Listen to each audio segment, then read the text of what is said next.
All. Thank you very much for joining us. Welcome to the Innovation Gateway at the London Cancer Hub.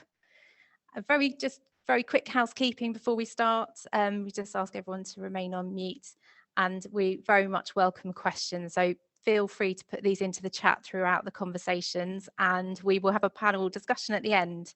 So to start the session, I'd like to invite Ivana Poporich. She's Head of Life Sciences Cluster Development at MedCity. Thanks, Ivana.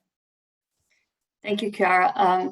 Hello, it's really nice to be here today. I'm very excited. My name is Ivana Poporich and I work with MedCity. We are a life sciences cluster organization for London. And for those of you who don't know us, we work in close partnership with 4 London universities who are also our founding partners. And we connect the industry with NHS, with research institutes, with charity sector, and with the wider London life sciences ecosystem. So I have a privilege today to welcome you to the Innovation Gateway Showcase event.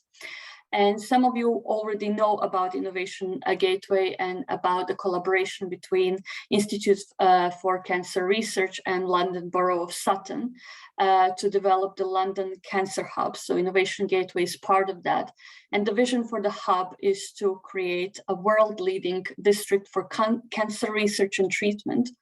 But also what is really exciting is for commercial enterprises and to bring together the community of scientists, of clinicians, and also innovative companies that can be now supported in the gateway by the state-of-the-art facilities.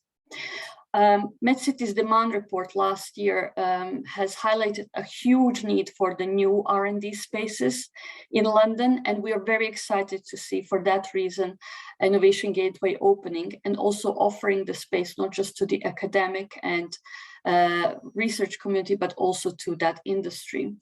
And what is particularly important is to emphasize the accommodation that is available for startups, for spin-outs, and for small biotech, medtech, and data science companies.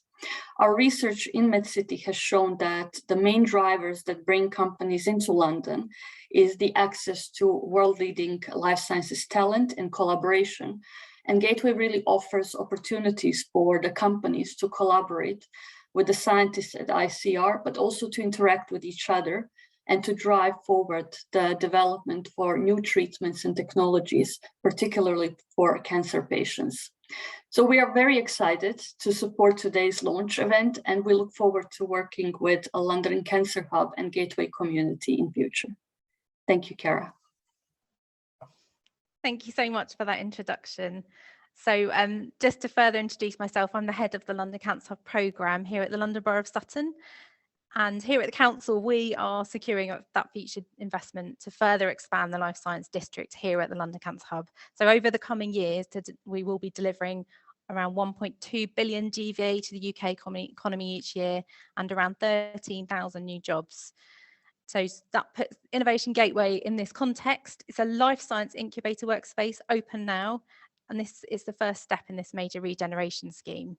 So this session is here to give you a glimpse of that facility and introduce you to some of the organisations based here and co-located here. There is availability in the Innovation Gateway now for organisations with an interest in cancer work. And the Open Office membership is a very simple, flexible, quite reasonable monthly rate, ideal for startups, and gives access to book labs as well and networking with these world-leading partners co-located at London Cancer Hub. So with that, we want to just play a short film to introduce you to the Innovation Gateway. Rick, could you share that?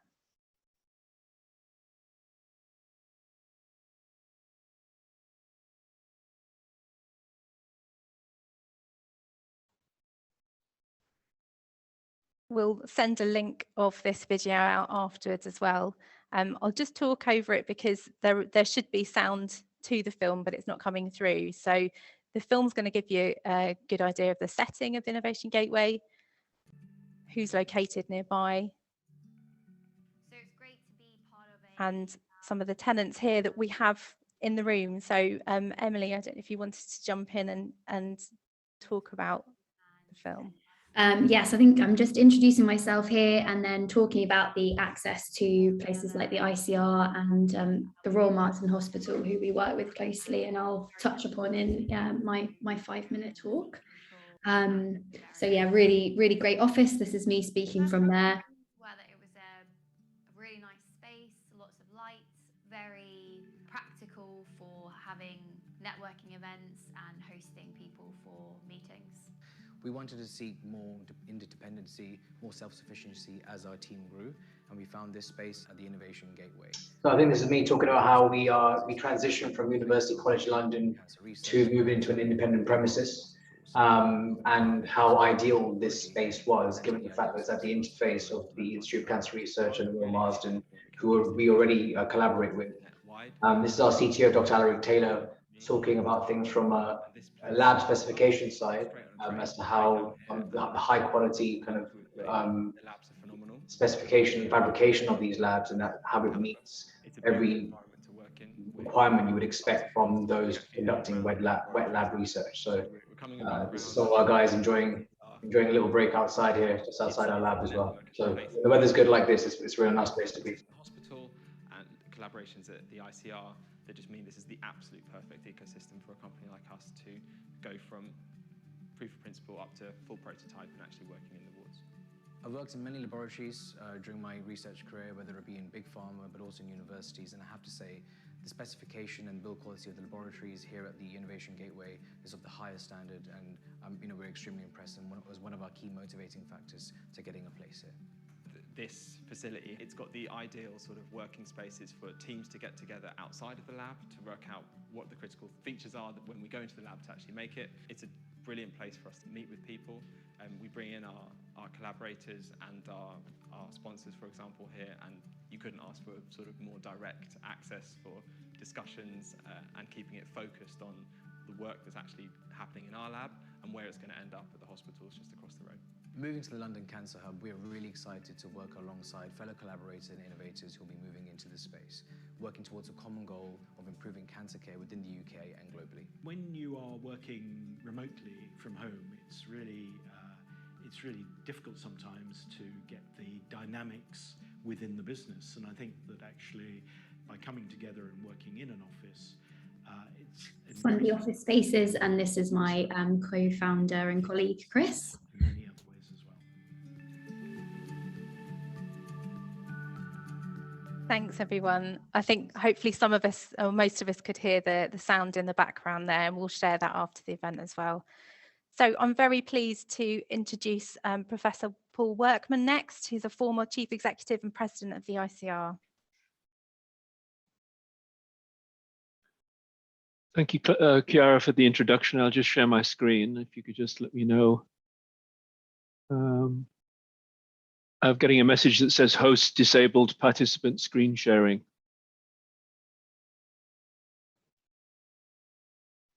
Which means I can't share my screen, I think. Please try again. Sorry, please try again. Yeah, that looks like it's working.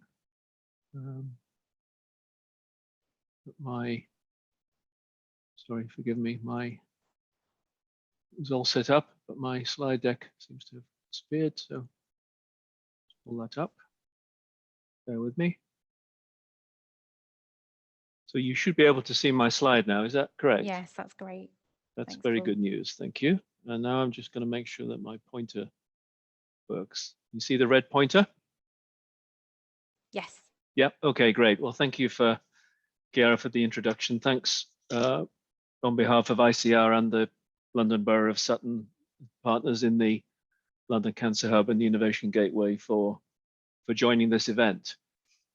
As mentioned, I'm the former CEO of ICR, and I'd like to, on behalf of ICR, welcome everyone, particularly to this exciting venture.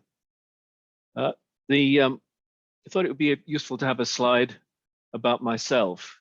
So I was chief executive from the time when the first plans were developed for developing the gateway, and we've been enthusiastic partners with the London Borough of Sutton. It's been a fantastic collaboration and supported, of course, by Royal Marsden and other colleagues as well. So I've been involved in this from the beginning as CEO. I was deputy chief executive before that.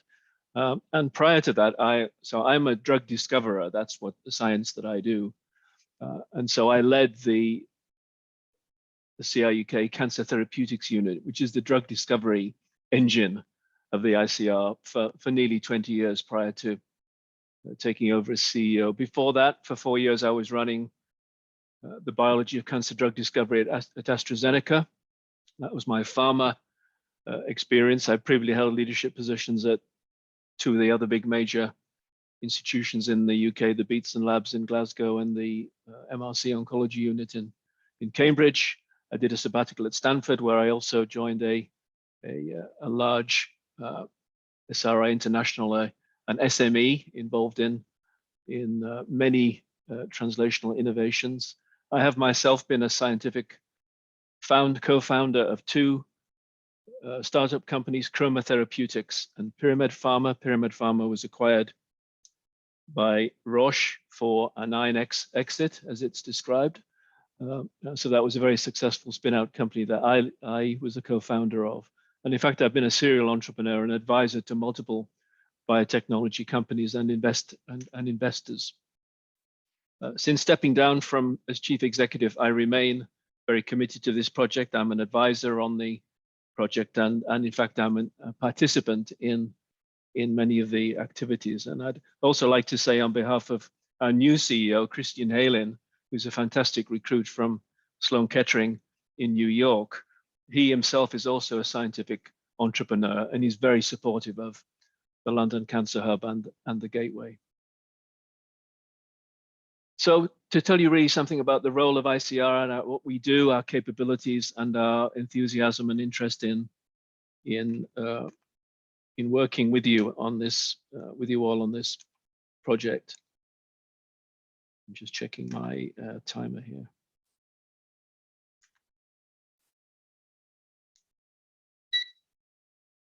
There we go. So we've been working together with the Royal Marsden for 100 years. We have 800 scientists working across 2 sites in Chelsea and Sutton.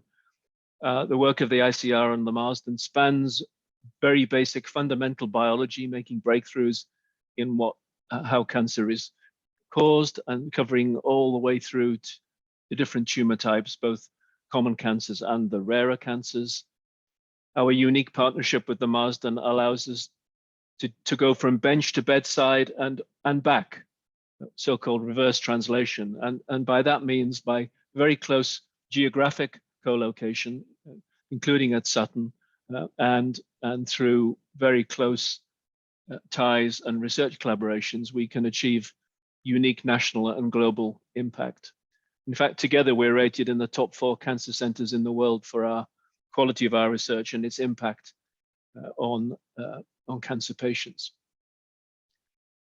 Our research strategy is published. You can find it on the website. Go to ICR and the research strategy. It focuses on these 4 pillars, spanning all the way through from basic research through to clinical translation and clinical trials, unraveling cancer's complexity, understanding cancer, taking innovative approaches to diagnosing, treating, and preventing cancer, developing kinder, smarter treatments, and making it count, which means working all the way through to late-stage clinical trials and through to implementation on the NHS. And we're supported, this is important to today's event, we're supported by 4 foundational activities: people and skills, digital infrastructure, culture and team science, and most importantly here, partnership.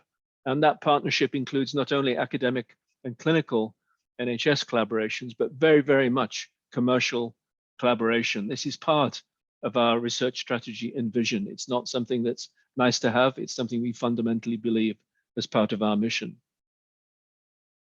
And through this strategy, we have the overall vision to overcome the challenges posed by cancer's complexity and its ability to evolve and become resistant through clinical excellence, innovation, and partnership.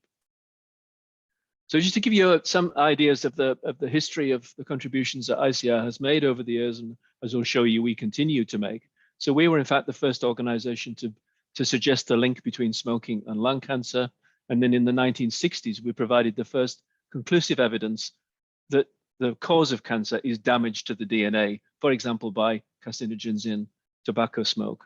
We discovered many of the important genes in cancer, for example, the BRCA2 gene, that's one of the two Angelina Jolie BRCA genes involved in breast and other cancers. We discovered and identified and cloned that gene, and we characterized the BRAF gene, which is responsible for the majority of melanomas. We also made major contributions to modern high precision radiotherapy techniques like IMRT and IGRT. This is very smart targeted radiotherapy, and most recently our work with GE and Elekta in Crawley on the MR-Linac machine. I think we're very well known for the fact that we've discovered many of the drugs that are used in cancer. Many of these drugs listed here are the mainstays of chemotherapy, and more recently we've been involved in discovering molecularly targeted therapy, abiraterone, approved worldwide for prostate cancer, and capivasertib in advanced phase 3 clinical trials for breast and prostate cancer. And we also discovered the function of the thymus, which is provided the basis for modern immunotherapy, which is another of the breakthrough therapies in modern cancer treatment. So we've really been at the cutting edge of understanding cancer and diagnosing, imaging, and treating it. We also train. Our training is very important. I think we can play a key role in the gateway and the Cancer Hub through our training activity as well. We as a college of the University of London, we train PhDs, but also masters students in oncology who go on to become the leaders of academic and NHS research. And our trainees have gone on to occupy many senior roles in academia and industry, as well as, of course, training people at all levels, technical and academic and support roles as well.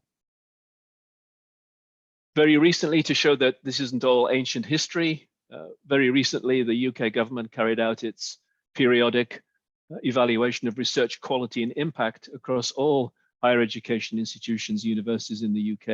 As you can see from the league table, we came second, ahead of Oxford and Cambridge, rather proudly to say that, and very close to Imperial College London, one of our partners actually. And we came top in biological sciences, which is obviously crucial to cancer research. Nearly 98% of ICR research was ranked by international peer review as world leading and internationally excellent. And that was the highest proportion of any higher education institute or university in the UK.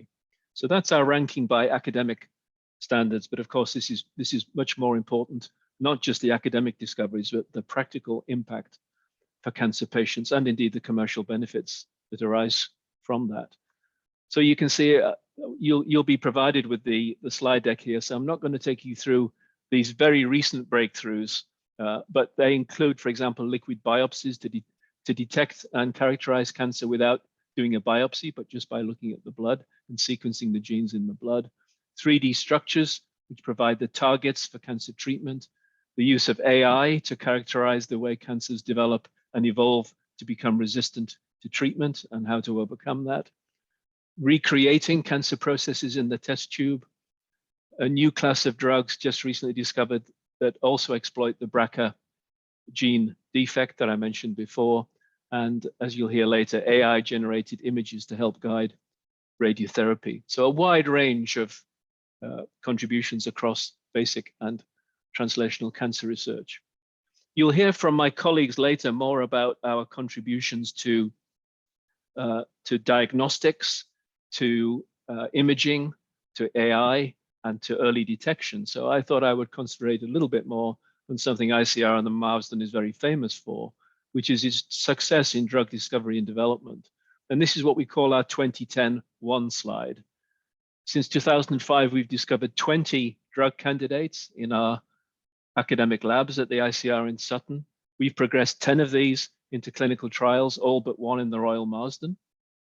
And abiraterone, our drug, now licensed to Johnson & Johnson as Zytiga, has benefited hundreds of thousands of patients worldwide for the treatment of advanced and now early stage prostate cancer. And partnership has played a key role in all of these discoveries. This is me receiving the Queen's Anniversary Prize for our joint research, ICR and the Marsden, in cancer drug discovery about 5 years ago. And we won a very prestigious Team Science Award from the American Association for Cancer Research, the first time that this award has been won outside of the US, and in fact has just been won again by a second Marsden and ICR team for our pioneering work in breast cancer research and treatment. This is a slide that shows our contributions to breast cancer research, and particularly BRCA2. So we identified BRCA2, and that led to informed genetic counseling.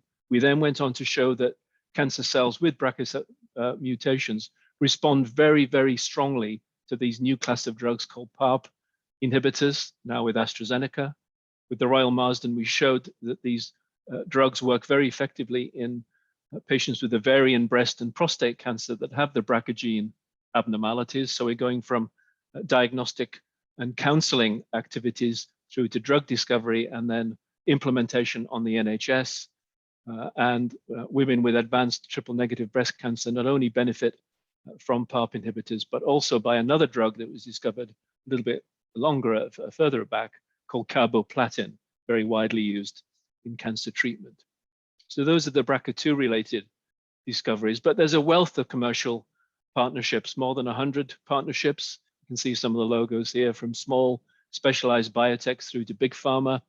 They include multi-project collaborations and a big licensing deal with Merck in Darmstadt in Germany, with a top UK HEI for commercial income, despite being really quite small compared to the likes of Imperial, Oxford, and Cambridge. We come top in absolute terms in generating commercial income, which is quite extraordinary.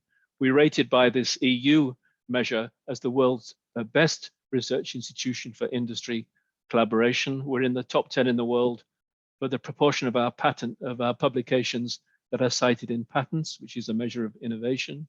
We're 5th worldwide, and in fact 1st in the UK, for the proportion of our publications that feature industry as a co-author, showing the jointness of our research. And we go well beyond drugs. As mentioned, we have partnerships with the likes of these companies, including Lecter and Crawley, for other types of research that I mentioned earlier, beyond drugs, but radiation, imaging, AI, and the likes of that type. This is our most recent spin-out company, Monterosa Therapeutics. So as well as partnering with industry, we license our discoveries to companies, but we also support spin-out companies and startup companies. Monterosa was founded in 2018 by ICR researchers. They developed a new type of treatment called molecular glues, which I haven't got time to tell you about, but they exploit the body's ability to degrade proteins by making essentially cancer proteins disappear in the cell by driving their degradation using these molecular glues. And only 3 years later, Monterosa went from a small startup at ICR in Sutton through to a 255 million initial public offering and listing on the NASDAQ exchange in New York. This is a truly extraordinary example of a patient benefit, which is now going to follow, and commercial success for all involved. We now have our world-class cancer drug discovery building shown here. It's a beautiful building. I have the privilege to work in it, having helped to raise the money and build it. We formally opened it, or Princess Anne, Princess Royal, opened this in 2021. Nearly 300 researchers working on drug discovery.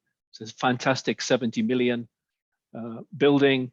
It's located right next to the Innovation Gateway. I can see it from my office, and it represents a major statement of intent for the London Cancer Hub and the Sutton Bioscience Campus.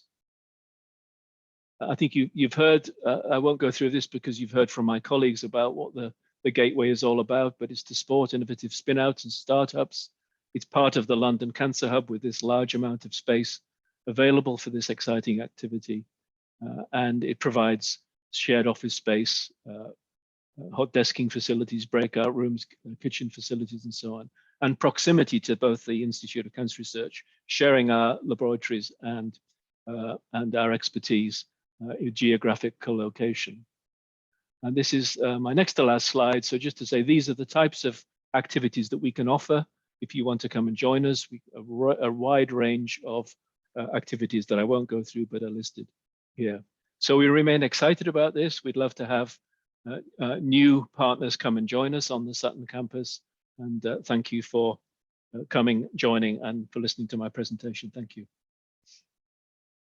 Thank you, Paul. That was an excellent illustration of how the London Cancer Hub is Europe's leading oncology district, from that pioneering work that you're doing at the ICR and in partnership with the Marsden. Thank you very much. So on swiftly to, I'd like to introduce you to Emily Curtis from the Exercise Clinic. She's in the company as one of our first tenants, in fact, our first tenant here at the Innovation Gateway. She's going to give us an overview of her work and current collaborations with the Royal Marsden as well. Thanks, Emily. Hi everyone, I'm a clinical exercise physiologist and I'm co-founder of the Exercise Clinic. So the Exercise Clinic helps people with cancer exercise safely, with confidence and using thoughtful technology. And we work with oncologists, physiotherapists, specialist cancer nurses and patients to provide really an exercise framework that combines sort of the latest in healthcare research, an understanding of each patient and their goals, the psychology of behavior change, and also drawing upon real-time health data and analytics as well. So we moved to the Innovation Gateway in March this year, and it's really the ideal facility for us because of its location at the heart of the London Cancer Hub. We're able to meet with clinicians at the Royal Marsden Hospital, who we are currently collaborating with for our pilot project. And that's working with up to 300 men with prostate cancer, 50% of who are on long-term hormone therapies such as abiraterone, which was mentioned earlier. And although the majority of our work is online, we are able to arrange face-to-face appointments with patients if we think this is needed. So part of our ambition as a company is really to develop a platform that allows patients to more easily report and monitor their health and activity, and sort of efficiently collate and analyze this data. The reporting gives patients a sense of accountability and an element of control when they're going through treatment. And this data, combined with some of the clinical information, allows us really to tailor our exercise prescription for each individual to help them achieve the best possible outcomes. So it's a combination of these things that really encourages long-term behavior change and empowers our patients to participate in exercise, which is really important alongside a lot of cancer treatment. So we've been able to meet with world-class scientists and clinicians. We've been to the ICR, and really this has helped us explore ideas for developing our product within a service, which we'd otherwise not have been able to do so.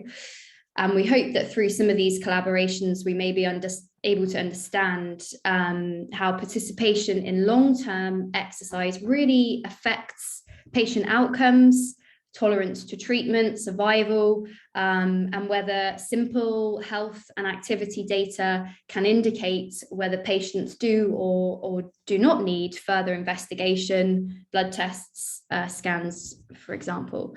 So I think some of this information really holds the key to maybe improving efficiency in other areas. On top of providing us with the opportunity to network with others, including companies that are based here, we've been able to benefit from sharing ideas and research. The Innovation Gateway is really spacious, it's light, it's kitted out with good technology. Ultimately, we want to help as many others access safe and effective exercise that will improve their quality of life and survival. And this is really a superb environment that provides us with the best possible opportunity to enable us to do this and to develop our company. So I'm really pleased to be here, and thank you for letting me talk today about this great space. Thank you so much, Emily. That's great. I'm going to move swiftly on to further insight from the ICR from Dr. Anguraj Sadanandam, team leader at the ICR. Welcome. Hello, everyone. Can you hear me? Yes, all good. Share the slides.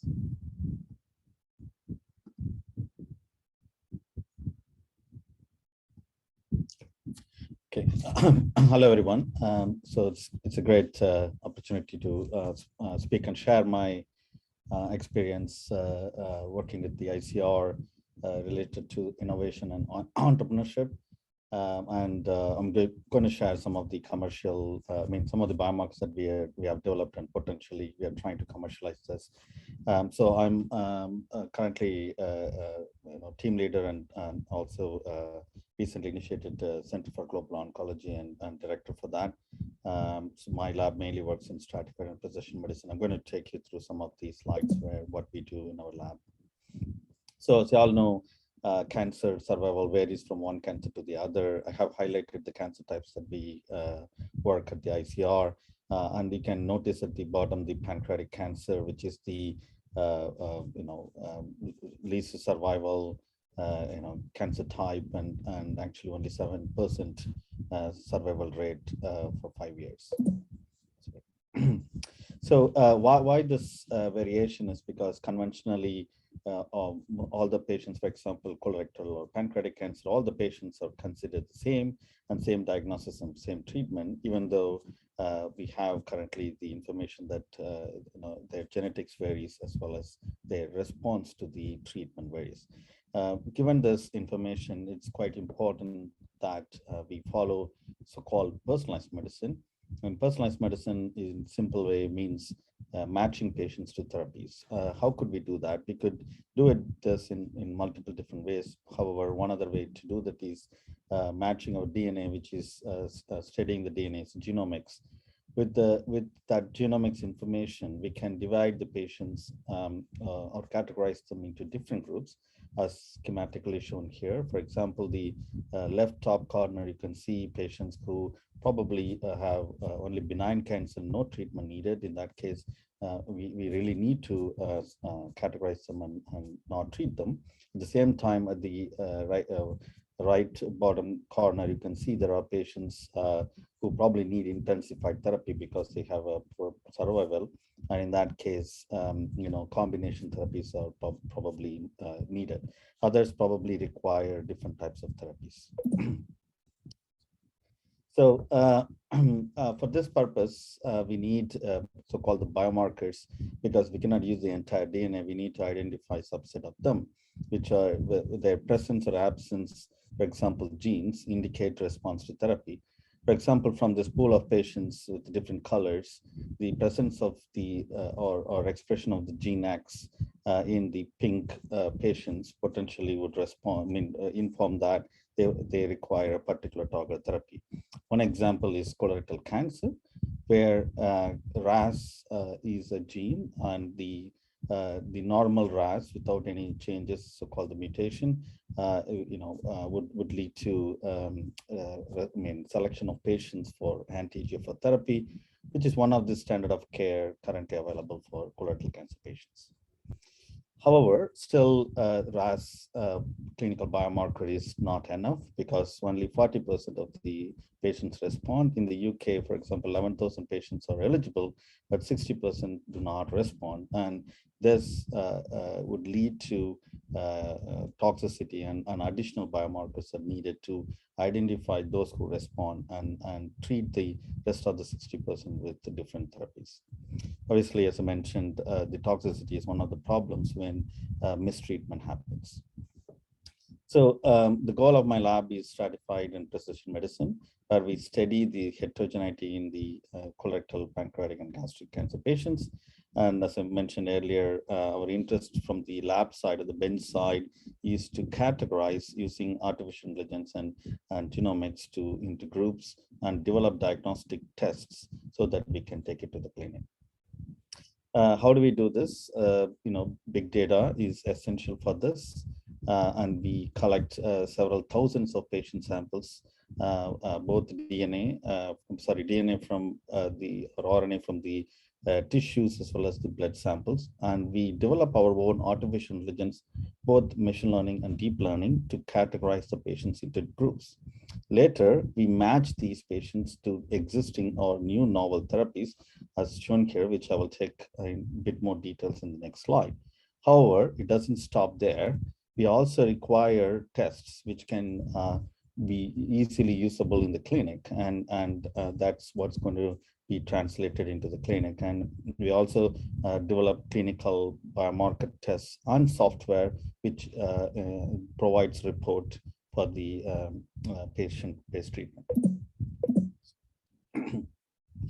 So one of the examples is in colorectal cancer, where when patients are confirmed with clinical scans that they have metastatic disease, we have a diagnostic RNA-based test and AI reporting, which actually provides a report for to the oncologist and for potential treatment advice. And we actually call this as OncoSign at this point, where we have a potential startup company through the ICR. I will give a bit more details later, and we are trying to implement or translate this study. So what the test does is the test actually divides colorectal cancer into 6 groups, as you can see here, and match them depending on whether they're early stage or late stage, which is adjuvant or metastatic, to different chemotherapy and targeted therapies. To highlight in the pink one here, where CSTA is one of the group where the cetuximab or anti-EGFR, which I mentioned earlier, is potentially we have validated using more than 1,000 patient samples. So what does it do? In this case, like as I mentioned earlier, 11,000 patients are eligible for anti-EGFR treatment, which incurs about 500 million pounds for the NHS, and only 40% respond. That means about 300 million actually is used for patients who do not respond. So there are potential to actually and stratify so that we only identify these 40% responders, and our OncoSign solution could potentially be useful here. So similar to the colorectal cancer, we have published multiple papers in reputed journals in pancreatic and gastroesophageal cancer as well, developing similar tests which are at different stages of the diagnostic development. And we also have intellectual properties based on these that were generated from the ICR. We also work with the various partners from pharma and industry, technology companies, academia, and clinical units, and we welcome further collaboration, as Professor Workman already mentioned. Where are we at present with the tests? Actually, we are working out for a potential ICR spin-out. Our test is actually currently assay accreditation, trying to get CE marking or the UK CE marking currently, so that we can take it through the clinical trials and potentially marketing. We're also looking for the investors and incorporate a startup which we named as OncoSign, which is supported by the Institute of Cancer Research as well as MedTech Superconnector. With this, through this project, we also internationally collaborate with the different clinical trials unit across the globe, trying to collect patient samples. Also wanted to make sure that these tests not only work in the UK or in the Western countries, but also in the other countries. For this purpose, we also initiated the Center for Global Oncology so that we can also work with low and middle income countries so that we can eliminate disparity in cancer. Obviously, this requires motivation and also the entrepreneurial skill. So we have been motivated. I'm working on this project for more than 12 years now, committed to see how we could get this translated to the clinic. I hope in coming years we could be able to do this. We also, during this process, get the entrepreneur training facilitated through the ICR. For example, since 2018, me and my team, we are actually getting entrepreneurial training from MedTech Superconnector, the Institute of Cancer Research, as well as Imperial College London. We also work with the NIHR London in vitro Diagnostics Cooperative from Imperial to see what are the gaps that we could identify for this translation process. And as I mentioned, my previous clinical PhD student, Elisa Fontana, who is currently PI at the Sarah Kannan Hospital, as well as the current postdoc Ashwin Nandakumar, are also getting this entrepreneurial training through the MedTech Superconnector. So still, we wanted to enhance our opportunity and see how we could build a better entrepreneurship opportunities for us. I've been interested in doing some secondment and with ICR's support, specifically Professor Workman support, as a previous CEO. I got this UK Research and Innovation Award, and currently doing my secondment as Vice President of Technology at Anguraj Therapeutics. This is providing us opportunity to see how a startup, Anguraj is one of the startups, see how a startup grows and what is needed so that we could learn some of them to apply in our case as well. So with this, sharing my experience and my team's experience with this entrepreneurship at the ICR and also the innovation, in the next few slides, I wanted to move on and showcase the Business and Innovation Office at the ICR. So I have little to do with this innovation office, but benefiting out of it, I just wanted to showcase some of the things. So the Business and Innovation Office is the technology transfer function within the ICR, supporting more than 80 faculty and many researchers here at the ICR. The unit facilitates collaboration with different academic partners. Obviously, Professor Workman mentioned about many of the commercial opportunities that were generated through this Business and Innovation Office and in partnership with Royal Marsden Hospital. So the tech transfer office actually identifies, assesses, and protects IP for novel technologies, including some of us which I showed a few minutes back. And drugs were shown by Professor Workman earlier. They also market our licensing and collaboration opportunities to potential partners and also scope opportunities for funding, licensing, collaboration, spin-out, and formation. In last academic year alone, about 23 million income was generated from invention alone, and the industry collaborative income was generated to 12.7 million. So here is the picture of Dr. Angela Kukula, who is the director of Bio, and there are multiple entrepreneurship programs. Again, I mentioned a few minutes back, they're all funded through the Higher Education Innovation Fund and other funding opportunities. And industry exchange program, not only for the faculty, but also for students and postdocs. Even a PhD is facilitated through this industry exchange program are happening currently at the ICR. An extensive program of training in happening at different level for the staff here, including lunchtime learning sessions and multiple engagement events. Before finishing the talk, again, MTSC, the MedTech Superconnector, ICR is one of the 8 partner institutions. MTSC is open experiment in MedTech acceleration, and frankly, working with them for the past 4 years, I can tell that this is a superb accelerator which provides opportunity to learn and facilitate. A lot of our colorectal cancer tests were developed further in association with the MedTech Superconnector, and they continue to fund us for various opportunities as well.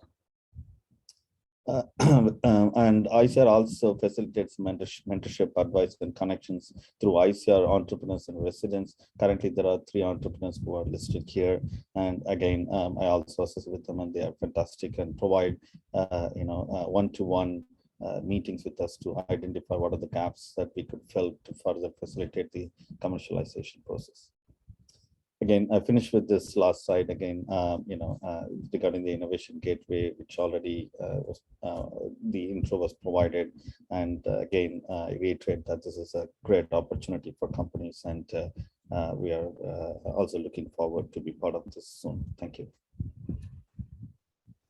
Thank you very much, Anguraj. I think that really demonstrated the wide range of partnerships that ICR has to offer and how it supports entrepreneurship and innovation. So thank you. We're just going to move on to through kind of a little break to do a quiz. So Katerina, there's a few questions we're just going to, a couple of questions we're going to share with the audience to get to know a bit more about you. So I'll let MedCity share this, and feel free to drop your answers in and we'll just see the results in a few moments. So the first one is, what type of organisation do you work for? I know that we've got a very diverse audience here, so I expect it to be quite a split.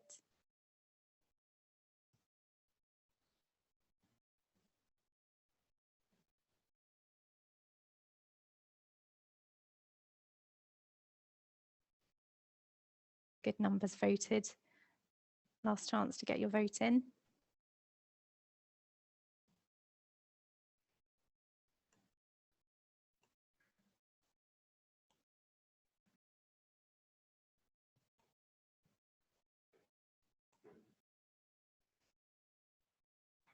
That's great.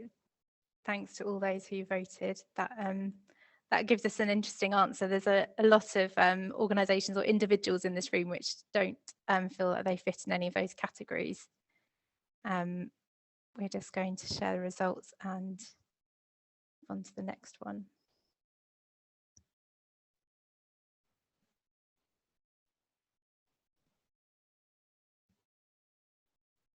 Katerina, did you want to jump in and share those?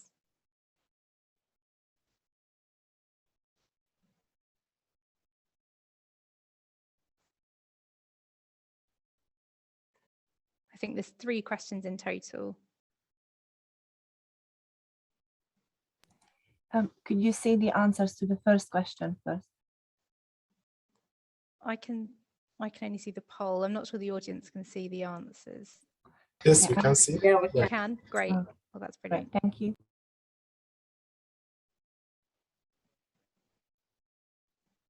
So on to the next question. How many people work in your organisation? So just a quick one here, just to understand how big some of the organisations might be that are in the room here.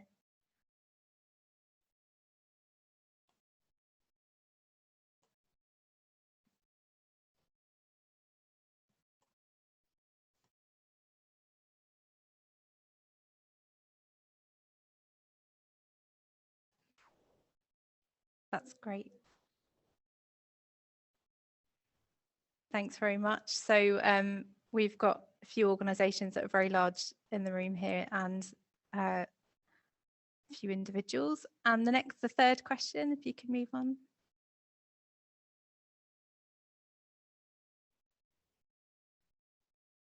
What most interests you about the Innovation Gateway? Some of you might be in the audience actually interested in looking for space as a life science company.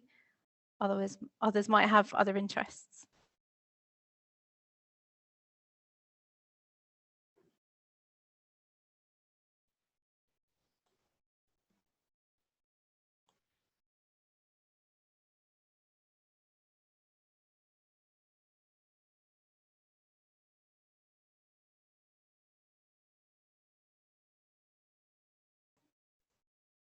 Thanks very much, everyone.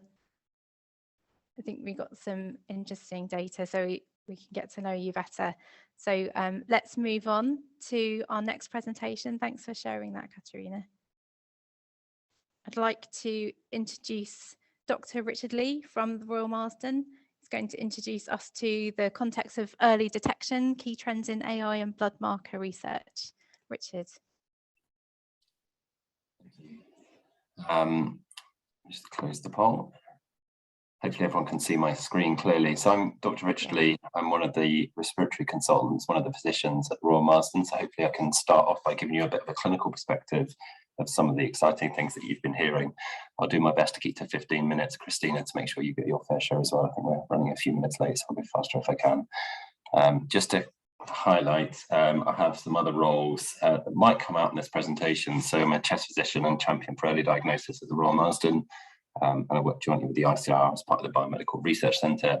I jointly lead a national lung cancer screening programme with NHS England, and I'm also a national lead with the NIHR in screening prevention and early detection. And those are my COIs. So first of all, many of you might be familiar with the concept of early diagnosis, but I'll just reiterate it for those that are not. It's been a major political drive over the last few years to try to find cancers at an earlier stage, and that's stage 1 and 2. And that's essentially because survival is thought to be very much better in those in whom you can diagnose it earlier. You can see from this graph a Kaplan-Meier curve where the top lines are people that have survived out to 5 or 6 years compared to those who do very much less well. And you can see at the top of the graph are those the ones with a very early stage disease, and the bottom of the graph are the ones those with late stage disease. And you can see by these 2 CT scans on the right hand side, this is a patient, I don't know if you can see my cursor, but at the top right, with early stage disease. You can imagine that's much more easy to resect in an operation or to treat very effectively with radiotherapy. Or you can see at the bottom of the screen a cancer that obviously would be much more difficult to treat. So I'll just try and hide this a bit here. I'll talk a lot today about lung cancer because that is an area of interest of mine, but it's just to highlight that this is a significant problem across all cancer types. And so this shows you the percentage of patients diagnosed an early versus a late stage. So this is where we want to be over here. And this is the number of total cancer diagnoses for that cancer type. So you can see these are the big common cancers. So breast cancer, prostate cancer, two of the very common cancers, and lung cancer, again, one of the commonest cancers, and actually with the largest cancer mortality. You can see for breast, we have an effective screening program, and largely these diagnoses happen at an early stage and treatments are very effective.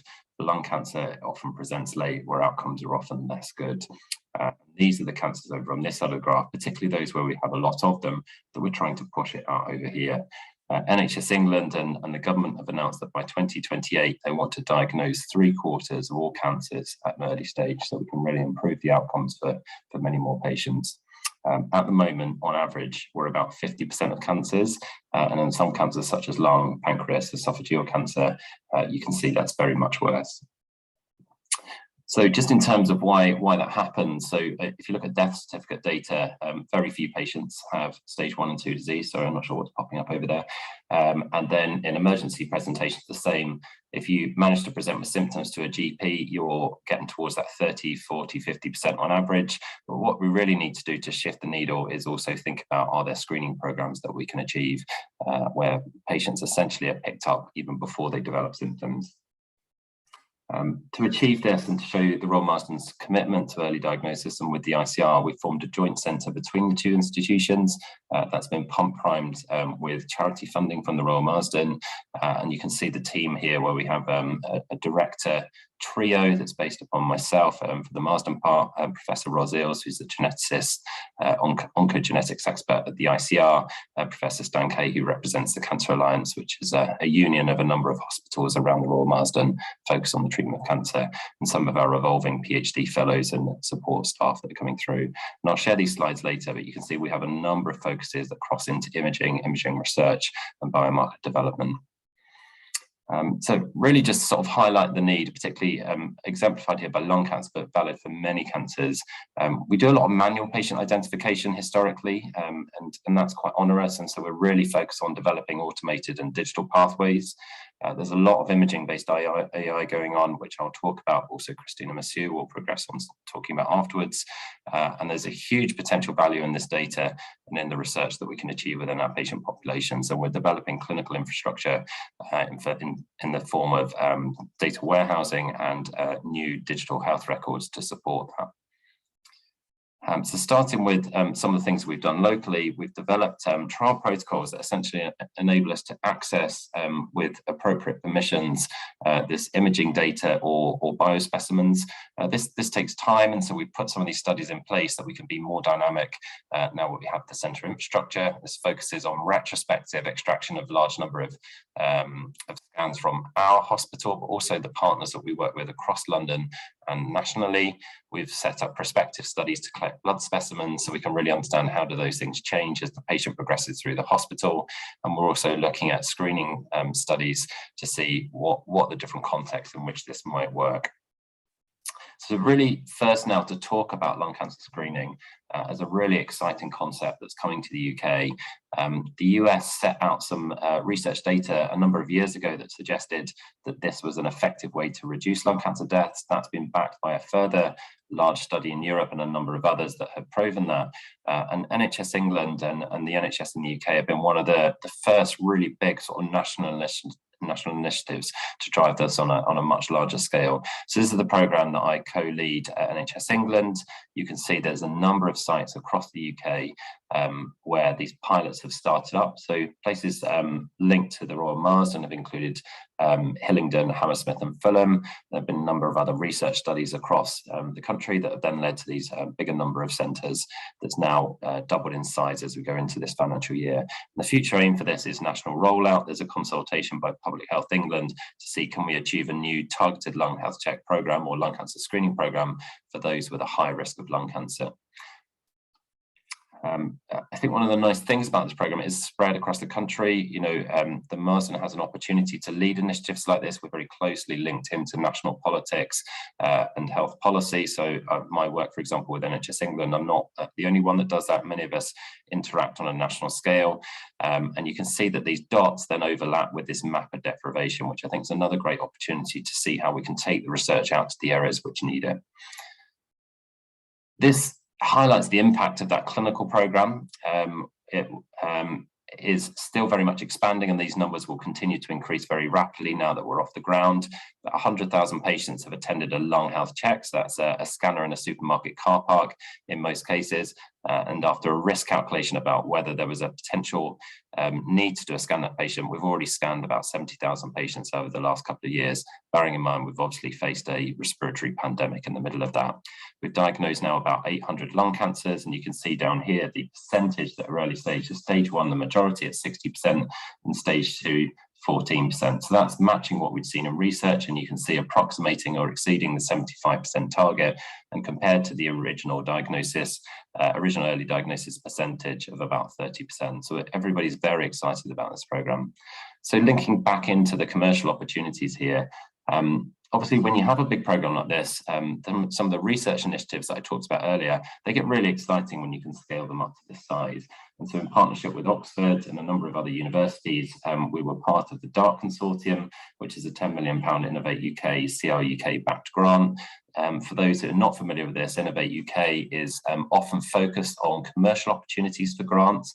And so this was a partnership between academia and a number of companies that you can see at the bottom here.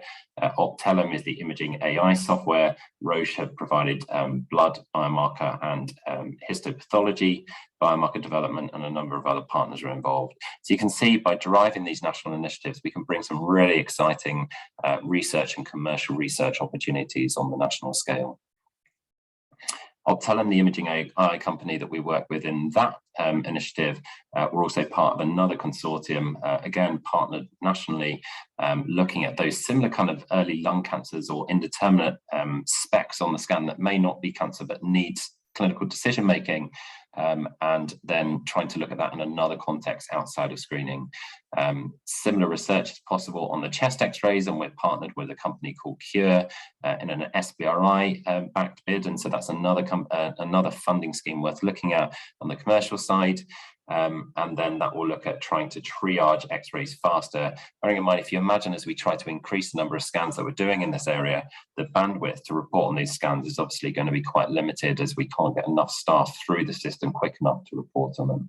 And there's a number of exciting developments going on in blood biomarker research directly inside the hospital as well. So during the pandemic, it was often difficult to get the diagnostics achieved with the patients that are high risk coming into the hospital in the pandemic.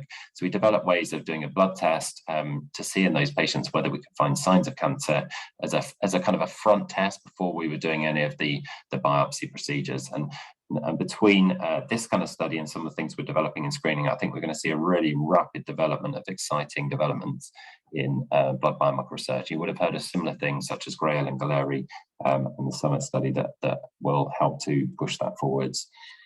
One other thing to kind of point out is obviously the data that we have within the hospital is surprisingly digitized for a system that we've had in place for a number of years. We were one of the leaders in the space a decade or two ago, and we're just refreshing that now with a new electronic health record, which will improve our ability to do that further. But you can imagine this is a CT report of somebody's chest scan in the record. It looks somewhat jargon rich for a layman, but most people could sort of broadly interpret some of the things going on. But actually a lot of the terms are quite standardized. And so if you just take some time to kind of structure that in a way that computer language could understand, you can see we have some things that are about the anatomy, where it is a pulmonary meaning lung, or lingular meaning a part of the lung. Nodules is a term that we refer to as being a tiny mass or something that shouldn't be there. And then there are other things here in red that maybe suggest there's something going wrong in this case, so something concerning and recurrent.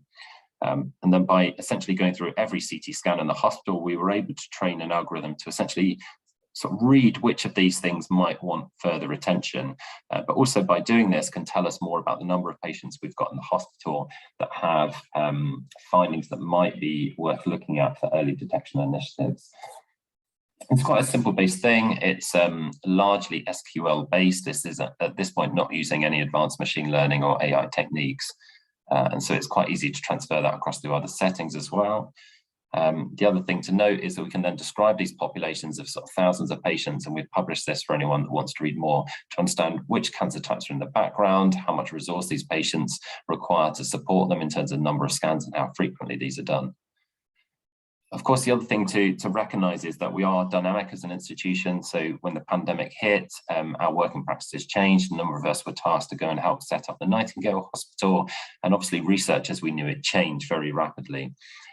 We adapted protocols to make them easier to deliver.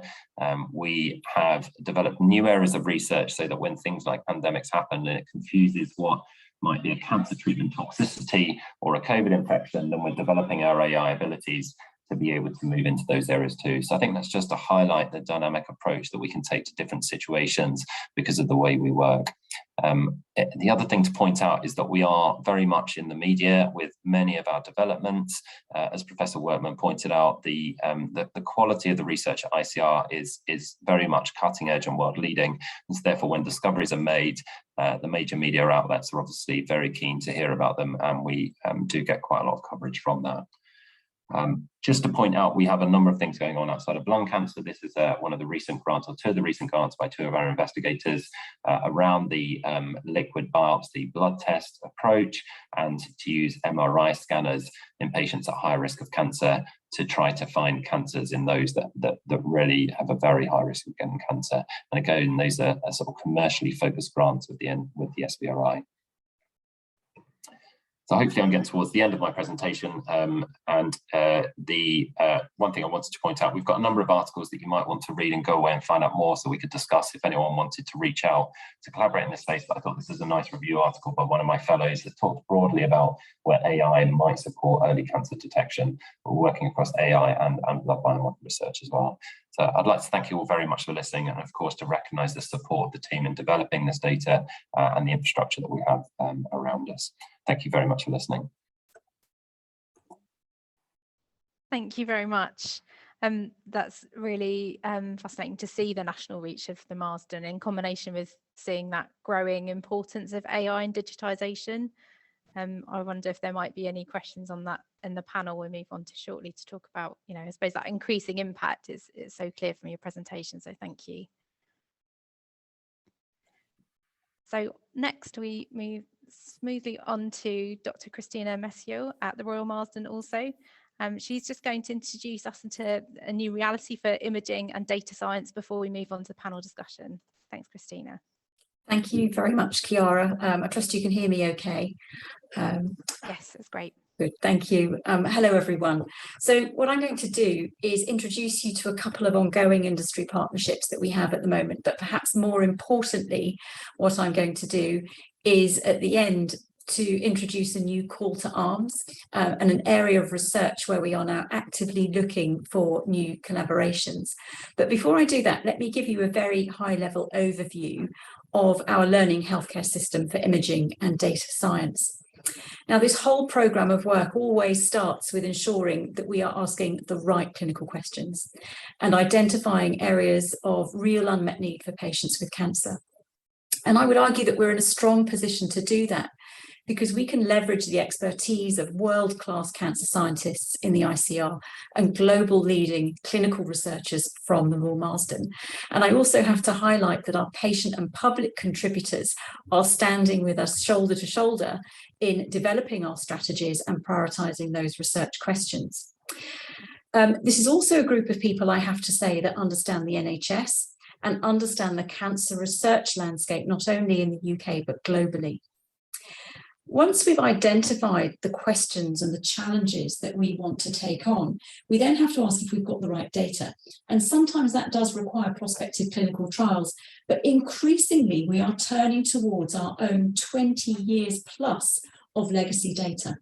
And the value of that data has been amplified several-fold by more than £90 million worth of investment into our health informatics architecture. And that includes a new trusted research environment, data warehouse, and digital health record. None of this would be possible without the right people. I've already alluded to our clinicians and our researchers in the ICR, but our industry partnerships are absolutely imperative in helping us to pull early discovery through from the ICR, from our industry partners, all the way through to measurable patient benefit. And we further try to support those partnerships through an artificial intelligence hub in radiology, through the integrated pathology unit, and through our significantly expanded health informatics teams.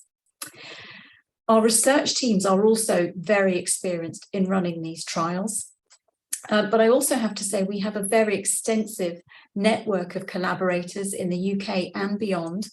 And that means that we not only have access to external validation data sets in addition to our own legacy data, but we also have partners for prospective multi-centre trials where they are necessary. Now, of course, this is all heading towards us learning and developing new actionable insights to improve outcomes for patients who have cancer. But this isn't a static process. This is a dynamic and iterative learning process. So that new knowledge is constantly feeding back and allowing us to develop and build that next generation of research questions.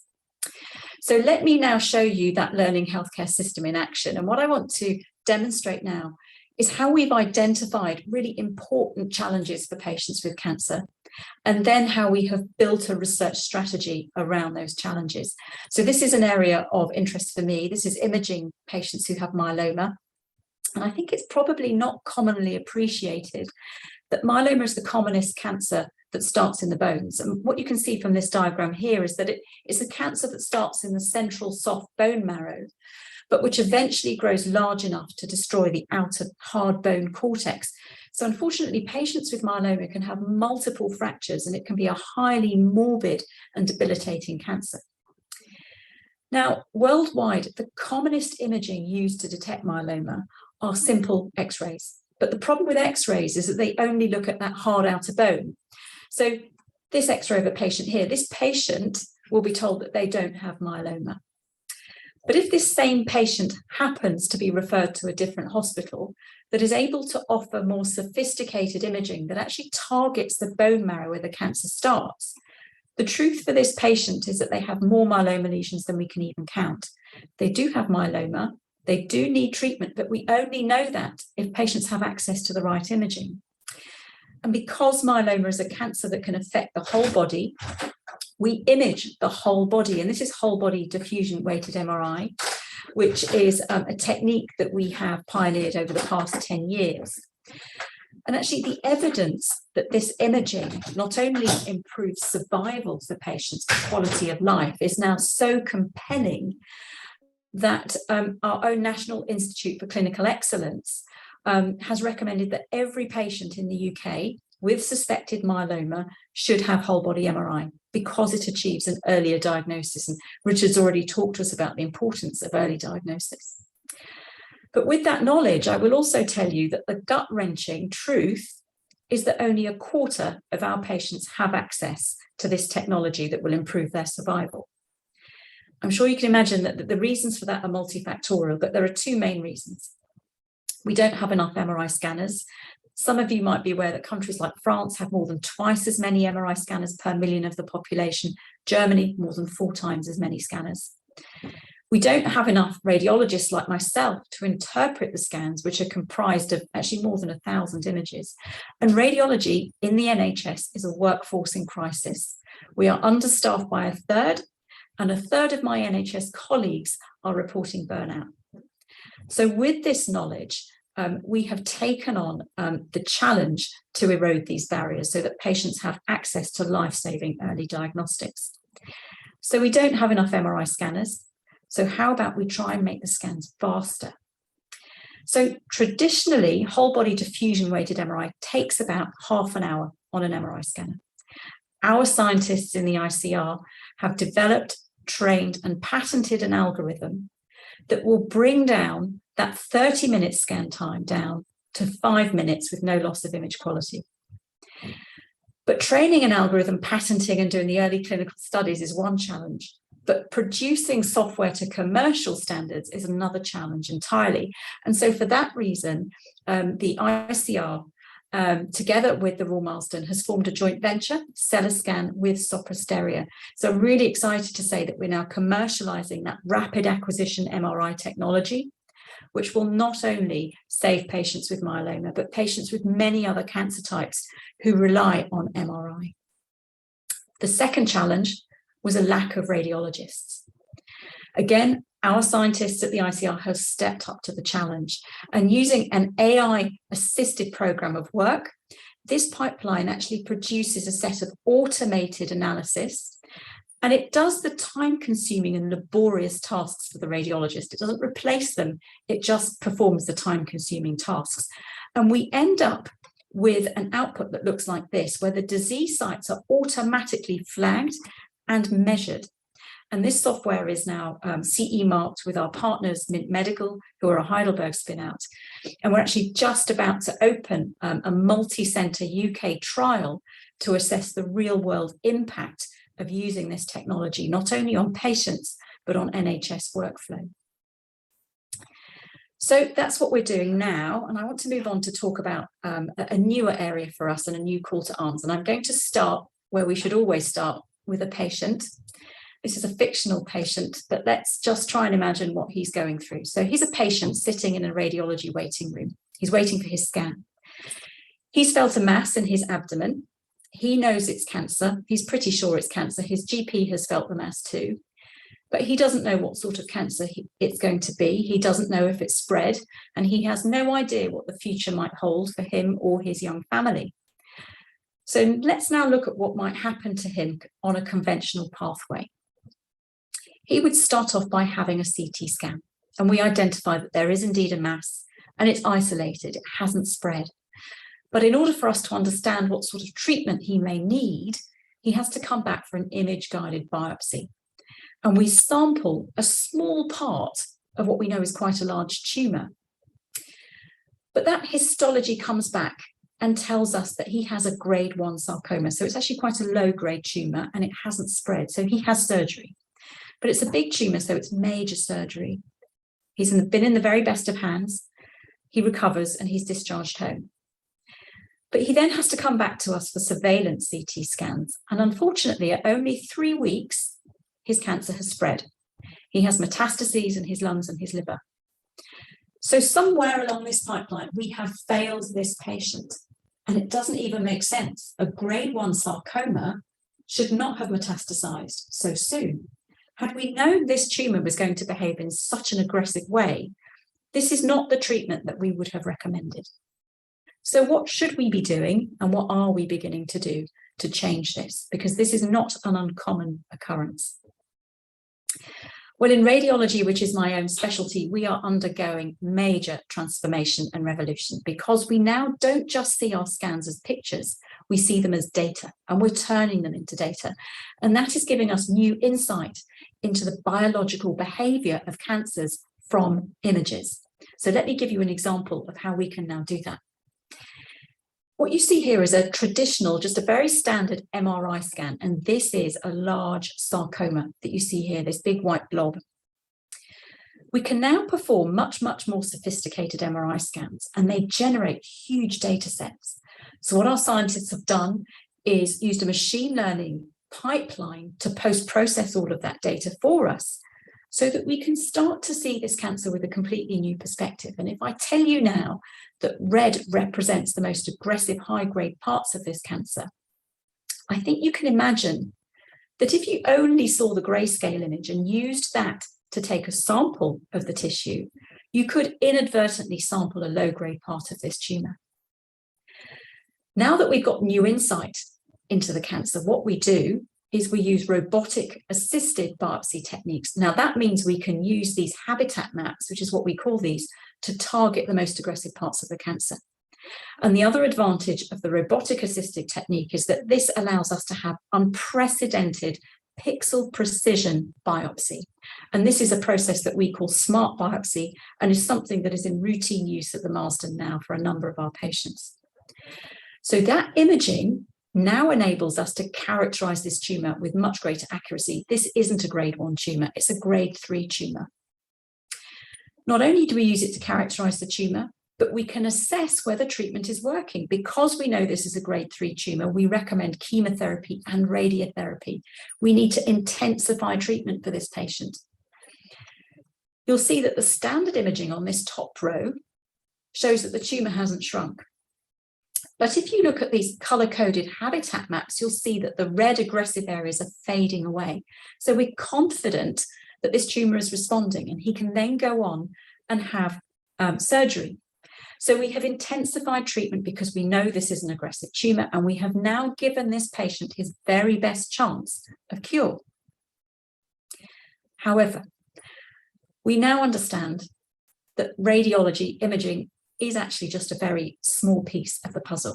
We collect a huge breadth of complex health information on our patients, which individually are valuable. But the question we are now asking in integrated diagnostics is, how do we make all of this information more valuable than the sum of its parts? So not just the genomics, not just the imaging, but what about the fitness data that Emily has told us about? Now that presents a lot of challenges for us because how are we going to generate, store, analyze, and integrate the data? And how are we going to implement what is essentially completely new health information? And so this is an area where we are actively looking for new partners. Now, in order to make this idea of integrated diagnostics seem a little bit more tangible, I want to give you a real example of how it's worked. What you're looking at here are survival curves for patients with sarcoma in a randomized controlled trial of chemotherapy. Now, if you're not used to looking at survival curves, what you can see here is that the curves overlap. That means that there was no difference in survival between patients who had chemotherapy versus those who did not. So it's a negative trial. That is hugely disappointing for patients with sarcoma because we have not found an effective therapy, and we have wasted years and probably tens of millions of pounds on a trial that didn't work. So that was published back in 2012. But since then, the Circulator App was developed by some of our colleagues in Milan, and we actually contributed and were collaborating with them in building this Circulator. So this is an app that clinicians can have on their smartphone, and we can input 6 pieces of diverse information about the patient and their sarcoma.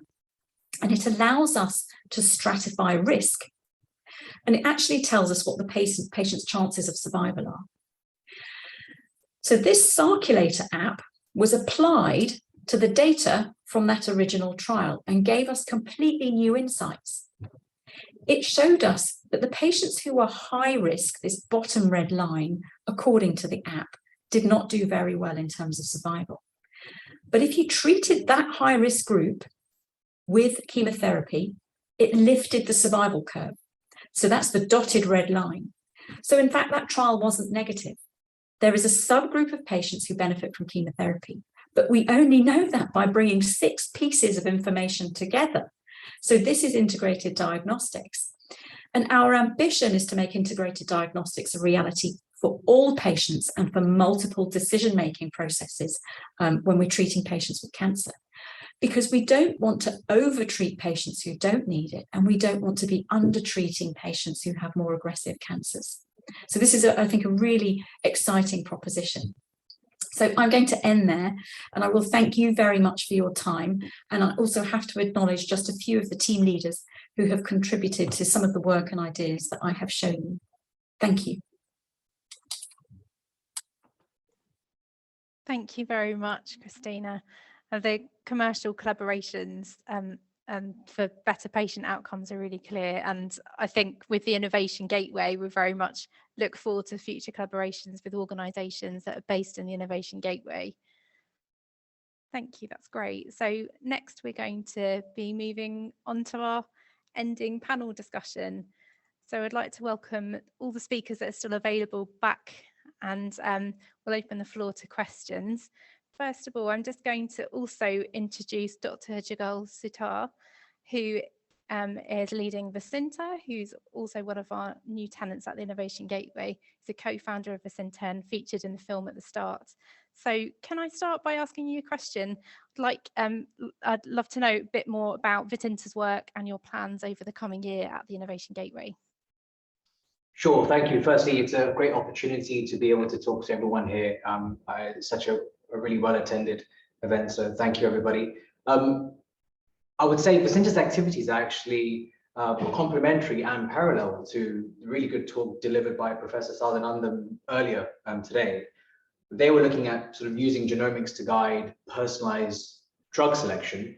We use a patient's pharmacokinetics to guide personalized dose selection. So a slightly different approach to, I guess, personalized medicine. So really our goal is to deliver data-guided precision dosing using bedside patient monitoring solutions. And principally we exist because one-size-fits-all dosing is simply not appropriate for many patient populations, many of whom are being treated with critical therapies, which but carry high risk, particularly in terms of toxicity and the prevalence of adverse drug events. And so we're looking to solve this problem by developing a bedside blood testing assay combined with a digital therapeutic software, which provides clinicians insight as to how patients are actually processing the medication and delivers dose recommendations to target an optimal medicine exposure or area under the curve for a pharmacokinetic profile. And so currently we are focusing on optimizing chemotherapies, specifically the anthracycline drug class in the pediatric cancer space. And that work is being funded by the NIHR Invention for Innovation Award. We are working alongside Dr. Julia Kisholm, who some of you may know, is a prominent pediatric oncologist at the Royal Marsden. And we're also actually quite well embedded in the MedCity ecosystem, who already support us with funding for some health economics and outcomes research as well. So now that we are actually placed here in the Innovation Gateway, we moved in from University College London. We spun out from University College London, moved in around April time. I believe we're the first wet lab tenants on site. And we really want to leverage this ecosystem across a few fronts. So in the short term, we will look to accelerate our current assay validation activities, but looking slightly further over the next 12 months, we want to work with clinicians, but also PIs and researchers at the Institute of Cancer Research to design a clinical trial to help to essentially conduct a real-world implementation and assessment of our technology, to expand our assay and predictive dosing platform to additional drug classes, especially those currently in development, to perhaps engage with data scientists and also cancer pharmacologists to make our predictive dosing models more sophisticated and identifying unique patient covariates which are suitable prognostic markers of dosing. And lastly, engaging with those looking at personalized medicine from a different angle, namely from a genomics or a microbiome angle as well. So I guess those would be the kind of the main areas of additional research that we would like to kind of tap into over the next 12 months. And yeah, thank you for everyone's time. Thank you. We really look forward to seeing your work grow at the Innovation Gateway. Thanks, Jugal. On to another question. We've had a few questions from the audience. Question from Salman Rahman. Can you elaborate on whether external companies based at the Innovation Gateway Labs have access to ICR core facilities, either via pay or access or via collaboration? And that one's directed to Paul Workman. He's unable to join the panel discussion, but I can answer that one. So yes, absolutely. That's one of the arrangements is there is a collaboration with the ICR. So the Innovation Gateway, it's owned and managed by London Borough of Sutton. The ICR are very much part of the partnership that's managing it, and they provide that scientific support, and there is access to their core amenity facilities at the ICR, and there is also potential access for pay for and collaboration opportunities. I think our tenants are very new, so I'm not sure there's any direct collaborations active now, but I don't know if there's any comments from the tenants on the opportunities they know of. An excellent lunch. Great. That's a great review. Yeah, there's a very good cafe. I think there was some talk of potentially having sort of an informal open days, come see us in our labs and to kind of get conversation flowing that way. Yeah, there's a networking kind of events that are beginning to start up now that the Innovation Gateway is open, and that includes inviting the Marsden and the ICR in. So that's great. Thank you very much. And on to another question from the audience. This one I think is for Christina. How extensible is the circulator to other solid tumours? Yeah, there's a really quick answer to that. Not at all. It's very, very specific to retroperitoneal sarcomas, but the ambition is to develop similar capabilities across different tumour types and to try and understand which individual pieces of information we need to be bringing together to make those decisions. So yeah, it's really to demonstrate a principle of how that works. But yes, it's not transferable at all. It's very specific to sarcoma. Then we could go straight on to another question then, partly to yourself, Christina, is what are the biggest challenges for data integration? I think the challenges, there are many challenges, but I think they're on two levels. I think the first is on a people level. I think in cancer research, we're all used to collaborative working, but this is collaborative working on a different scale, where we really do have to break down silos and bring together groups of people who might never have worked together before. So, for example, I go back again to the amazing data that Emily's curating on patient fitness. So, how often do you kind of get a radiologist working with somebody like Emily to understand how those two pieces of information fit together? So at the moment, I'm really enjoying with a huge breadth of researchers, but it does require people to sort of, I guess, let individual egos go, let the walls drop, and all talk about how we can bring our relative expertise and domain expertise together.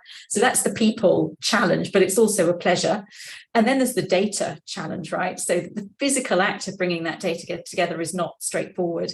The data is held in different forms, in different places. So bringing that data together in a single place in formats that can be integrated is a challenge in itself.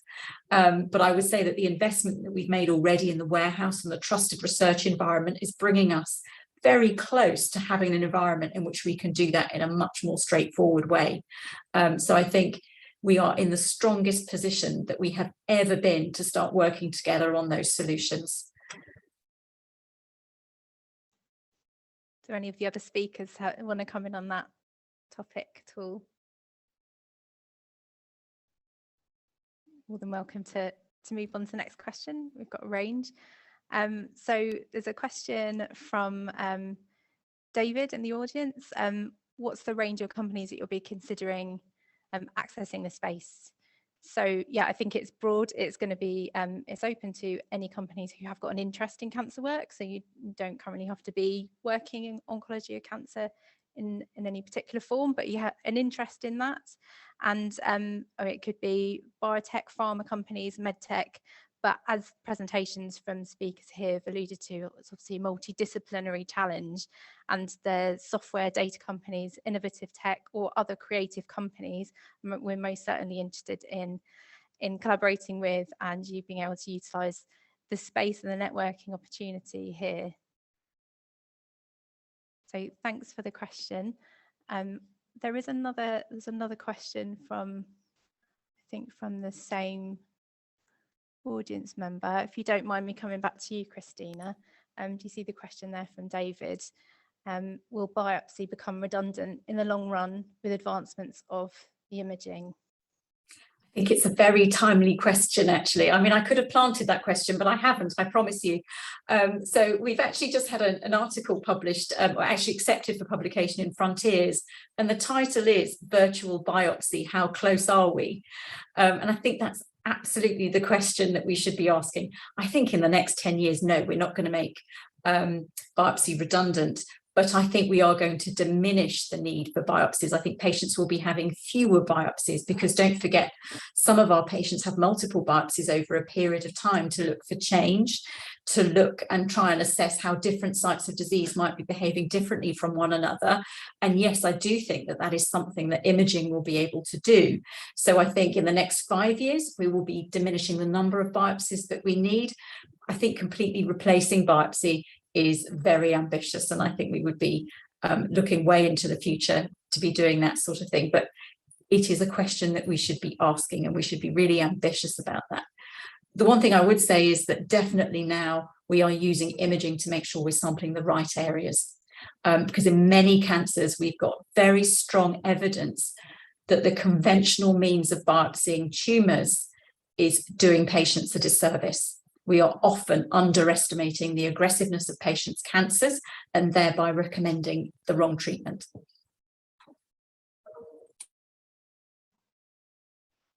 Thank you. Feel free, any speakers, if you wanted to jump in and add anything to any of these questions.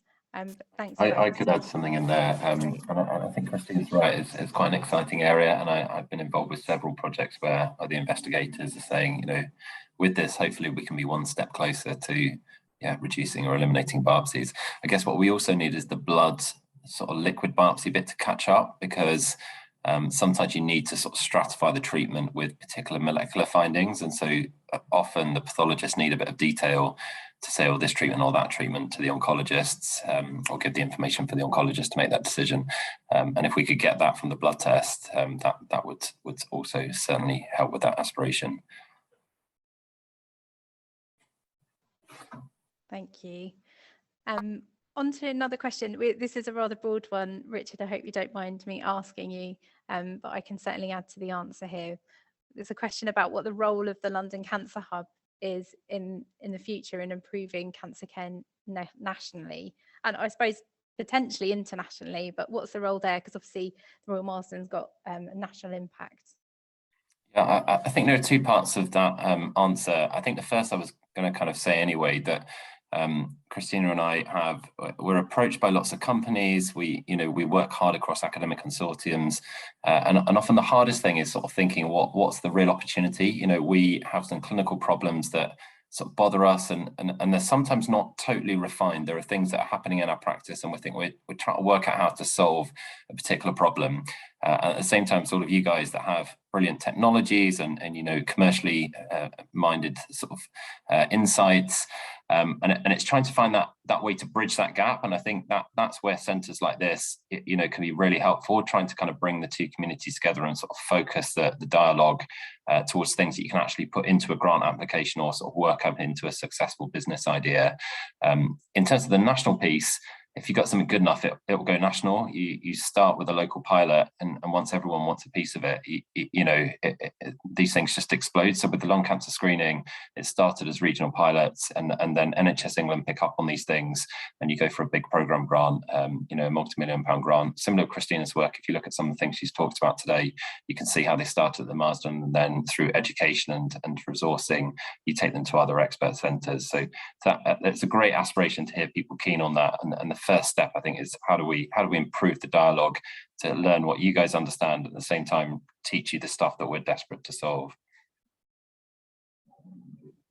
Yeah, and I'll add to that from the London Borough of Sutton's perspective as one of the key partners in the London Cancer Hub, starting with a local and then finding local solutions that actually address strategic problems, I think is what we particularly specialise in.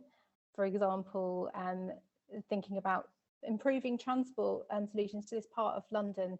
So we're applying for a levelling up fund to improve the Belmont station frequency which is currently pretty good to Innovation Gateway, but we can make it even better. So as a council, we're leading the way to unlock funding where that's needed, and that's going to accelerate partners' work, essential work at London Cancer Hub. And then another example being the amazing school that we've got at the London Cancer Hub. The council opened school a few years ago, Harris Academy Sutton, which is actually it's the UK's first passive house secondary school, so it's extremely low carbon in terms of its operational carbon. So it's award winning, and the key here is it's a STEM specialist school. So the council's working really hard to unlock that strategic challenge of the employment pipeline, and we're looking at delivering around 13,000 jobs in the future through the expansion at this district. So we're supporting that the skills and employment pipeline to actually achieve that. Great, on to the next question. This one is from the audience, which is more directly about the Innovation Gateway. What are the monthly annual rates for startups at the hub? Do you have virtual tenancy agreements for data science startups that may not require lab or desk space? Brilliant questions. So yeah, monthly annual rates. So the open office space, which is where I am at the moment, you can see, we've got a number of memberships available, particularly monthly. So it's a very reasonable rate of £70 a month. That's for any individual to come in and use the facility, have access to the communal space, and of course the networking facilities. So do get in touch with me, or after this event there'll be an email to allow you to book into a future tour, so we very much welcome you to that. And then the question about virtual tenancy agreements, I think that's a brilliant idea. We'd very much like you to get in touch with us directly to understand what your company or organisation might require, to see if we can actually facilitate that at the Innovation Gateway. So yeah, do speak to us more. Great, more questions are coming in. Just read this next one out that's just been typed in. Would you consider making the space available to companies based outside of Sutton and southwest London? Yes, so the facility is not just available for companies that are based in Sutton. It can be used as a satellite office, can be used as relocating your business to Sutton.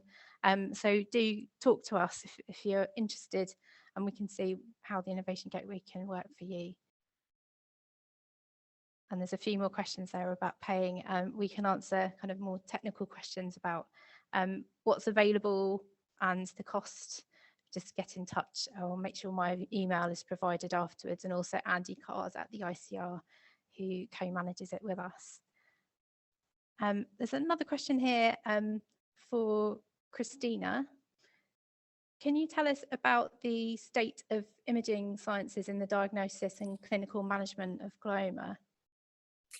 I will caveat what I'm about to say by saying that I'm not a neuroimaging expert, but actually imaging of brain tumours is nearly always at the forefront of imaging innovations. The new techniques often start by being developed in the brain. So some of the stuff that's happened around investigation of brain tumours is really cutting edge and exciting. So there has been some work done, for example, by using MRI to look at the metabolic profile of brain tumours and to actually diagnose different subcategories of brain tumours just using the MRI. And building on that, a lot of machine learning and AI work predicting brain tumour subtypes and trying to predict which brain tumours will respond to individual therapies. And building on that, again, using similar techniques to assess whether treatments are effective or not.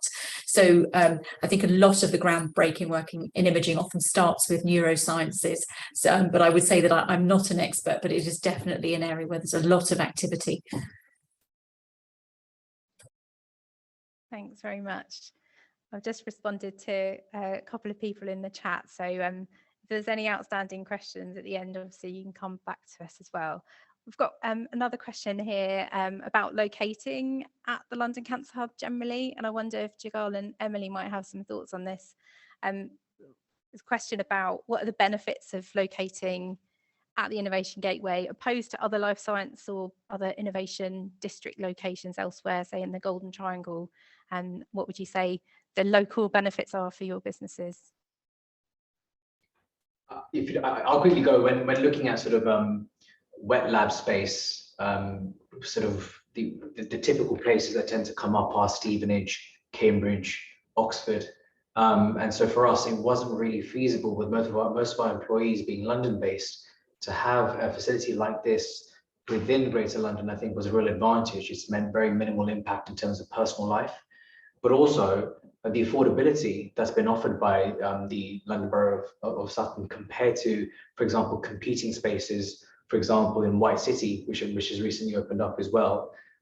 There's no real comparison in that regard. So for a startup which is cash flow strapped, I think it was on balance the ideal kind of option for us, and hasn't, as I mentioned, hasn't had much impact in terms of those living in London and staying and traveling to work within London. I think has been a real advantage. I definitely echo those comments. The affordability is really attractive from looking at similar spaces in London. We don't actually use lab space, so we're predominantly office based, but it's a really really great space for us to use, and we're mainly using internet and things like that, so that's no issues with that at all, and it means that we can easily travel here quite quickly from London and other places, and really work really closely with the people who we're collaborating with on our pilot, and that just can be an informal coffee or pop over. We've actually seen patients here in this site who are visiting the hospital and can coincide their kind of visit with the hospital with a visit to us as well. So that's really great. And it's so nice to be able to see people in person again, and meeting you at the Innovation Gateway whenever we come in was always fun. Thanks both. I've got a question here for Anguraj. What advice would you give to someone starting out as an entrepreneur in science? Yeah, it's always a difficult process when someone from science has, at least it was difficult for me to start with, because thinking from science to commercial aspect is not always easy. Obviously a lot of discussion needed, and quite some time it takes. Still I'm learning, I'm far from knowing everything, but I think the accelerators or like the MedTech Superconnector, as well as some of the programs that maybe other universities would also have that, like starting from talking to the entrepreneurs. And one other thing I forgot to mention is London Business School. ICR also provide an opportunity to audit 6 weeks course within the London Business School, which are all kind of a way to facilitate scientists to learn what is required to think from science to commercial angle. So those are all the ways one could start as well. So I think listening to colleagues from UCL and other places, actually definitely Imperial and other places, they also have similar processes, and ICR is actually improving in a lot of ways to nurture that culture within the ICR and RMS.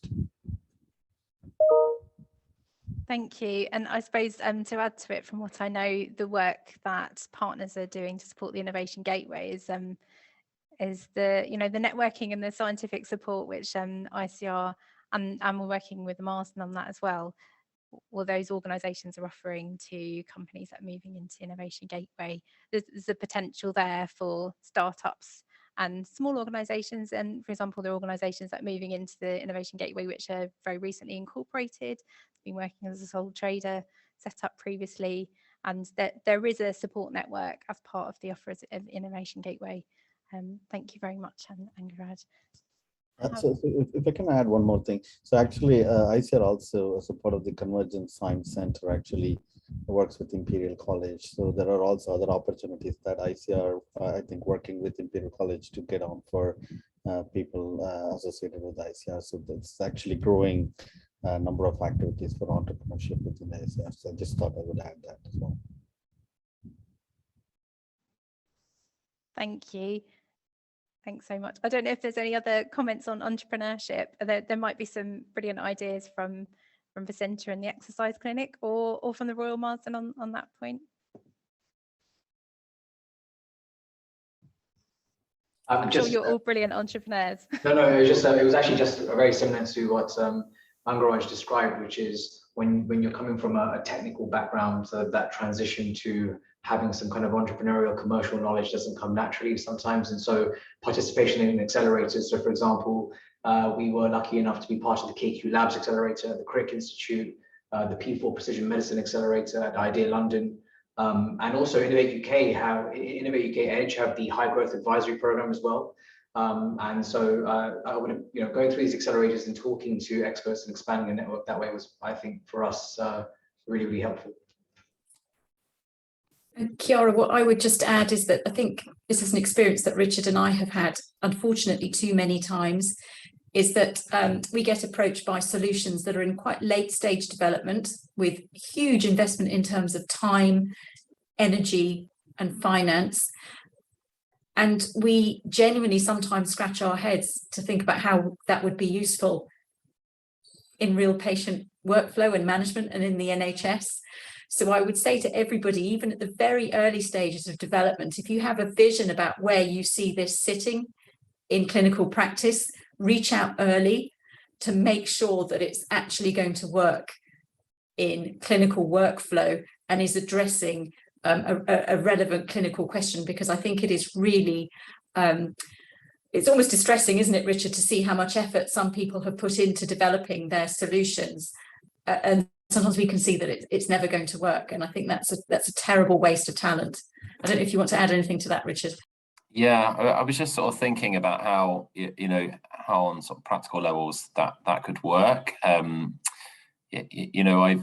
interacted with companies before. Christina once organised a Dragon's Den for the hospital. Some of the other sort of charities have sort of, commercial speed dating events, and you sort of meet lots of different companies. So I'm sure they're the kind of things that the centre will facilitate. And I guess the other bit is we often get these approaches and they're not always sort of clear where they sit. And we obviously have a limited amount of time. So I'm sort of thinking, particularly those people that mentioned the sort of the virtual opportunities of the centre, is how the centre can support the approach that the sort of the wanting entrepreneur makes to a clinician. If they can help to package things up in a way that makes sense to us. Obviously, we're clinical experts. We're not always an expert in what a particular technology is. You'd be amazed at the emails we receive, and you sometimes think, what, I don't even know what that technology is. Well, the sales pitch is there. I can't really see what, bearing in mind some of us are scientists, you can't always see what's behind the pitch. So I think that, again, is where the centre can help us to really, maximise what time we have and really see that. And I think answering the question about the entrepreneur advice, I'm not an entrepreneur, but I think what would probably work well is the fact that you're surrounding yourself with the right kinds of people. And I think if you're looking to get into cancer, I think the opportunities that I've had at the Marsden and ICR have simply been amazing. So I think if that's a space that interests you, you probably can't do far wrong by parking yourself close to those kind of people, I guess. But yeah, thanks. That's a great question. Thank you. I think that really nicely sums up the ecosystem that's continuing to thrive and grow at the London Cancer Hub across all the partners. Thank you very much to all of the speakers in the panel. Just want to say thanks again to everyone for participating and attending. We have got just a few minutes left, so what we're suggesting we're going to do is we're just going to replay the video. So we think the sound was turned up a bit at the end, and it was probably working fully if we go through that at the end. So just before we do ask MedCity to play that again, thanks to everyone for joining, and please look out for follow-up email and comms about this event. There'll be some summaries and an email probably from MedCity after this, and there'll be an invitation for you to book in a future tour at the Innovation Gateway, so you're absolutely more than welcome. So we'd share the video again now. Thank you.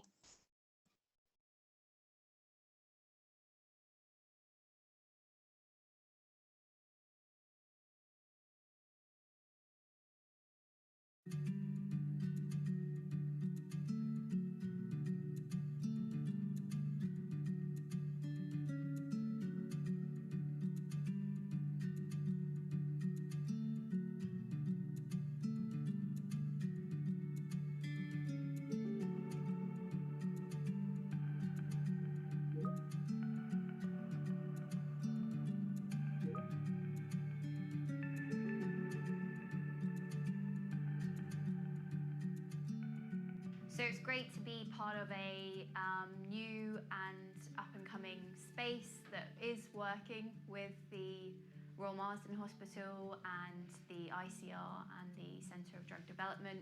We wanted to be in a space that brought together a lot of specialists within cancer care, and it's very easy for us to be able to go and see people at the various places that we need to. First impressions were that it was a really nice space, lots of lights, very practical for having networking events and hosting people for meetings. We wanted to seek more interdependency, more self-sufficiency as our team grew, and we found this space at the Innovation Gateway. And we found this an ideal space as it's working at the interface of the Institute of Cancer Research, but also the Royal Marsden Hospital. So with our current focus on pediatric oncology, it presented the ideal space for us to grow and to develop our technologies. I was really excited when we came across the Innovation Gateway. We've been casting the net wide, looking for a place for us to grow as a company and grow as a team. And this place popped up. I got straight on a train, straight down here, and it was one of the best decisions we've made. The labs are phenomenal. I really wasn't expecting anything of this caliber. It's a beautiful environment to work in. As scientists, we're used to working actually in underground laboratories. So we're coming above ground. The facilities are top-notch. And it's the network and the placement with our collaborators in the hospital and collaborations at the ICR that just mean this is the absolute perfect ecosystem for a company like us to go from proof of principle up to full prototype and actually working in the wards. I've worked in many laboratories during my research career, whether it be in big pharma, but also in universities, and I have to say the specification and build quality of the laboratories here at the Innovation Gateway is of the highest standard, and we're extremely impressed, and it was one of our key motivating factors to getting a place here. This facility, it's got the ideal sort of working spaces for teams to get together outside of the lab to work out what the critical features are that when we go into the lab to actually make it. It's a brilliant place for us to meet with people, and we bring in our collaborators and our sponsors, for example, here, and you couldn't ask for sort of more direct access for discussions and keeping it focused on the work that's actually happening in our lab and where it's going to end up at the hospitals just across the road. Moving to the London Cancer Hub, we're really excited to work alongside fellow collaborators and innovators who will be moving into this space, working towards a common goal of improving cancer care within the UK and globally. When you are working remotely from home, it's really difficult sometimes to get the dynamics within the business. And I think that actually by coming together and working in an office, it's increased our productivity significantly. And I think it's helped in many other ways as well.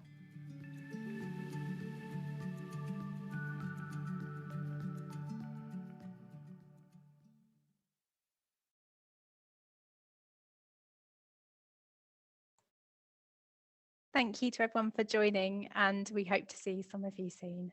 Thank you.